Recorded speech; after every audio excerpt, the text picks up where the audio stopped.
Assalamualaikum warahmatullahi wabarakatuh. Hari ini hari raya Idul Fitri ya, tanggal 6 Syawal 1446 Hijriah.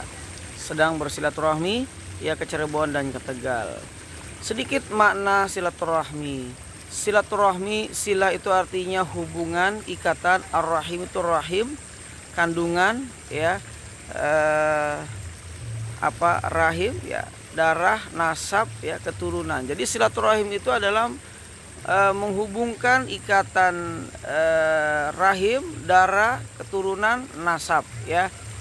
Yang enggak erat jadi erat begitu ya. Yang sudah erat tambah erat, yang enggak akrab jadi akrab ya, yang enggak nyapa jadi nyapa, yang enggak kenal jadi kenal, yang enggak tahu jadi tahu ya. Nah, di dalam Al-Quran perintah silaturahim itu banyak ya. Paling tidak ada di 3 ayat yang redaksinya hampir sama di dalam surah Al-Baqarah ayat 86, surat An-Nisa ayat 36, surat Al-Isra ayat 26. A'udzubillahi minasyaitonirrajim. Bismillahirrahmanirrahim ya. Redaksinya hampir sama, yaitu perintah tentang berbuat baiklah kamu kepada kedua orang tua, bapak ibu, ya, keluarga, kerabat, tetangga, fakir miskin, yatim, dan lain sebagainya ya. Kita diperintahkan untuk berbuat baik kepada mereka. Tentunya ketika kita berbuat baik ya, kita perlu adanya interaksi, ketemu, berjumpa. Nah, ini adalah bagian dari silaturahim ya. Kita silaturahim kepada mereka ya, kepada orang tua kita lihat kondisi mereka. Kalau mereka sakit, kita doakan. Kalau mereka lagi timpa musibah ya, kita hibur mereka, kita motivasi mereka ya, dan seterusnya ya. Di beberapa hadis ya, dalam hadis riwayat Bukhari, Muslim, Abu Daud ya, ada redaksi yang hampir sama, yaitu barang siapa yang ingin diluaskan, dilapangkan rizkinya, dipanjangkan umurnya, maka bersilaturahimlah ya. Dalam hadis riwayat Bukhari, Muslim umpamanya, man ahabba ayub satolahu fi rizkihi wa yunsalahu fi asarihi falyasir rahimahu. Jadi barang siapa yang ingin dilapangkan, diluaskan rizkinya dan dipanjangkan umurnya, maka bersilaturahimlah ya. Jadi kalau kita ingin dilapangkan, diluaskan, dimudahkan rizki kita, ya silaturahim gitu. Kalau kita ingin dipanjangkan umur kita, dipanjangkan, bisa ditambah usianya atau usianya tetap seperti itu ya, tapi selama hidup ini sehat gitu ya, walafiat. Bukan muda, masih muda sakit-sakitan, udah tua ya nggak berdaya ya. Waktunya bermanfaat dan dirasakan manfaatnya oleh orang lain. Jadi Bapak Ibu sekalian, kalau dalam hidup ini kita ingin dimudahkan rizki kita ya, jadi orang kaya ya, hidup sehat, bermanfaat, ya perbanyak silaturahim. Ya, perbanyak silaturahim.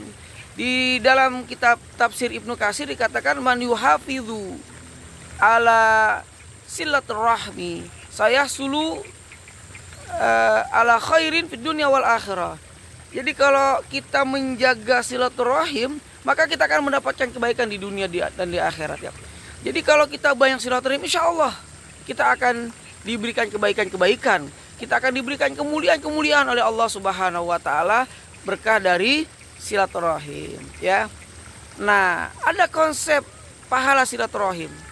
Dalam hadis Imam Ahmad dan Ibnu Majah ya, dikatakan apabila kamu berkunjung ke saudaramu karena Allah Ta'ala, maka Allah akan catat baginya 99 pahala kebaikan. Buat tuan rumahnya cuma 1. Jadi lebih besar pahala yang bersilaturahim. Kenapa? Karena dia sudah berkorban yang luar biasa. Dia merencanakan ya, dia menyampaikan kepada anaknya, kepada istrinya, kemudian dia meluangkan waktunya, mengatur waktunya, kemudian dia menyiapkan kendaraan untuk pergi. Kalau jauh mungkin dia perlu sewa, ya kan, perjalanan yang luar biasa, umpamanya macet, panas-panasan, gerah, haus gitu ya. Nah, maka ketika dia bersilaturahim, pahalanya 99, tuan rumah 1. Lalu bagaimana konsep agar pahalanya bisa sama?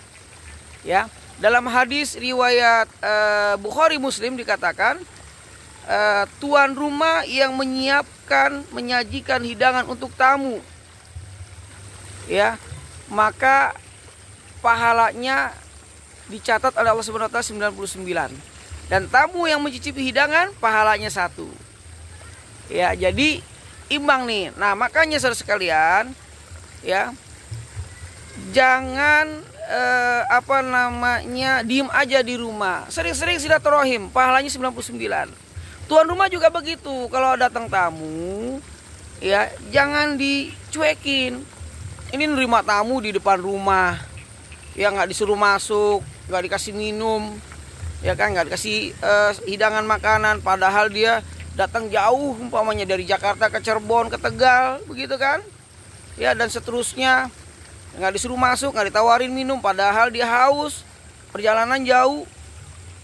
Coba diajak ke dalam, oh silakan masuk ke dalam, mau minum apa, gitu kan.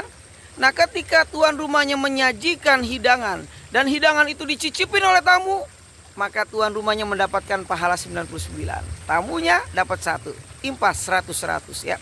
Kenapa tuan rumahnya 99? Loh, karena dia modal, ya. Oke. Assalamualaikum warahmatullahi wabarakatuh.